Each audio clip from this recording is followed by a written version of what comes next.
An ethnic interest group or ethnic lobby, according to Thomas Ambrosio, is an advocacy group established along cultural, ethnic, religious or racial lines by an ethnic group for the purposes of directly or indirectly influencing the foreign policy of the resident country in support of the homeland and/or ethnic kin abroad with which they identify. Overview. According to Ambrosio, like other societal interest groups, ethnic identity groups establish formal organizations devoted to promoting group cohesiveness and addressing group concerns. While many formal organizations established by ethnic identity groups are apolitical, others are created explicitly for political purposes. In general, groups who seek to influence government policy on domestic or foreign issues are referred to as advocacy groups. Those interest groups established by ethnic identity groups are referred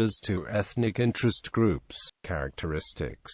Foreign concerns. According to Thomas Ambrosio, most ethnic identity groups have connections inside the host country. These connections can be derived from membership in a diaspora, with ethnic kin in the historical homeland are scattered among many countries, or based on perceived similarities with others even though they may share little or no common ancestry because of the concern of the ethnic groups. 4. Kin. In foreign states, many ethnic interest groups focus on influencing the foreign policy of the host countries to benefit the foreign kin, and thus act as foreign policy interest groups. Variable influence. The influence of ethnic groups on the foreign policy of many states, including that of the United States, is a reality. Although these ethnic groups must compete for influence with a plethora of other special interest groups and institutional interests. Quote, according to a literature review of the topic conducted by Patrick J. Haney and Walt van der Bosch, the primary factors that determine the relative strength of influence of an ethnic interest group are organizational strength, organizational unity, a professional lobbying apparatus that provides useful information, and financial resources, membership unity, placement, and voter participation, based on the group's electoral implications, salience and resonance of the message, the ability to influence public opinion, push on an open door. Ethnic interest groups will be more successful if they promote policies that the government already favors. Strength of opposition, permeability of and access to the government. Ethnic interest groups are more likely to be successful when the policy in question requires a congressional role, since it is usually more porous than the executive. Mutually supportive relationships. While groups need policymakers to do something for them, policymakers also need the ethnic interest groups. Ethnic interest groups may provide a host of valuable resources to policymakers, including information, votes, and campaign contributions. Quote.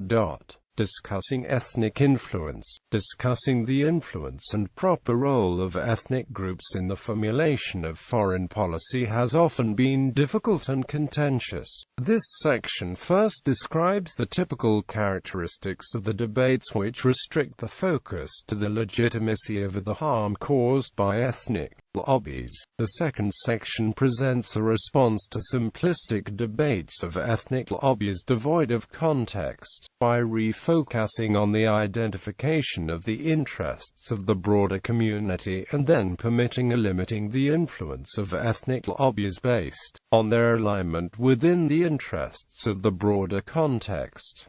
Debating legitimacy versus harm. Discussions of foreign policy formulation and the involvement of ethnic interest groups often become debates on the legitimacy or illegitimacy of ethnic interest groups devoid of wider context. The two opposing positions often expressed in these debates. One interpretation welcomes a multicultural foreign policy and thus views the influence of ethnic groups as legitimate. The opposing interpretation comes to a conclusion that the influence of ethnic interest groups can result in a parochial capture of a nation's foreign policy that harms the true national interest and common good. Legitimate multiculturalism. Those arguing for a multicultural foreign policy see little wrong with ethnic groups having a voice in the foreign policy process. Quote, they tend to believe that a more diverse foreign policy results in the enrichment of the nation, both at home and abroad. There are 6 common arguments in favor of the enriching multiculturalism interpretation. A multicultural foreign policy is a reflection of liberal democratic ethos. It respects the diversity of it serves as a correction for historically foreign policies. It helps to resist the trend towards isolationism. It spreads democratic principles throughout the world.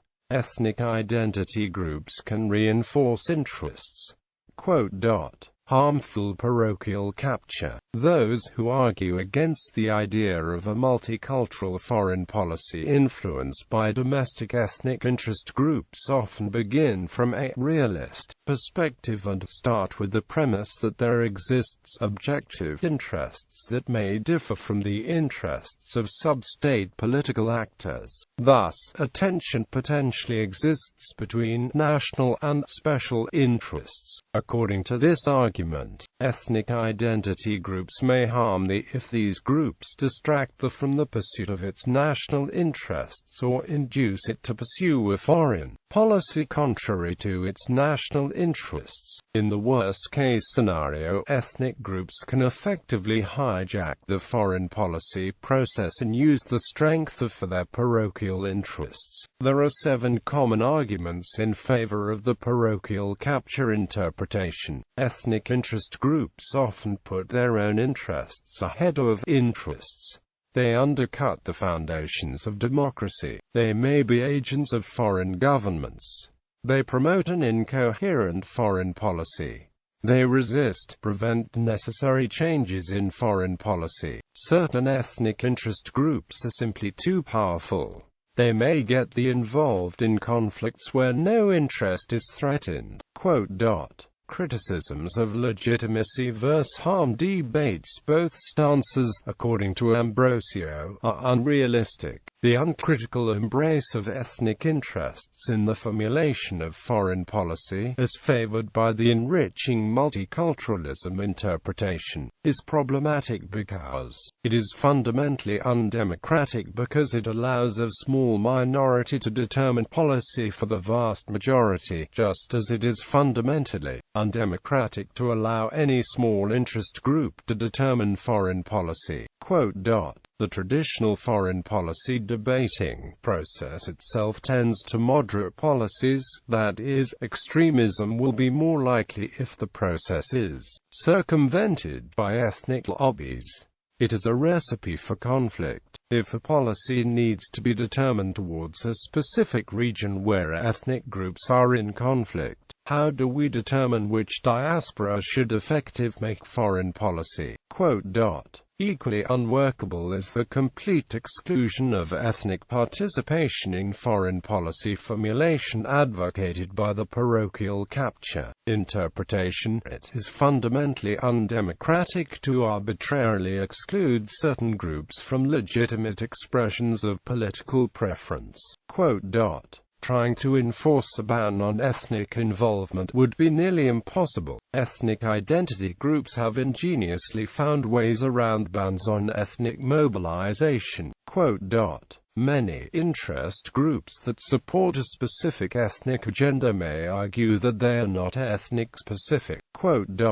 debating broader interests and goals first, a productive alternative, according to Ambrosio, to debating the abstract legitimacy or harm of ethnic influence in the general case, is reorienting the debate towards identifying, clarifying and methods of pursuing the nation's broad interests. Only after the broader community interests and thus goals are identified, can one properly evaluate the value, in the rich context of the nation's broadly established common good, offered by the involvement or influence of individual special or ethnic interest groups. The result is that ethnic interest groups with goals that align with the broader community will be bestowed with more legitimacy than those goals exhibit less or no alignment.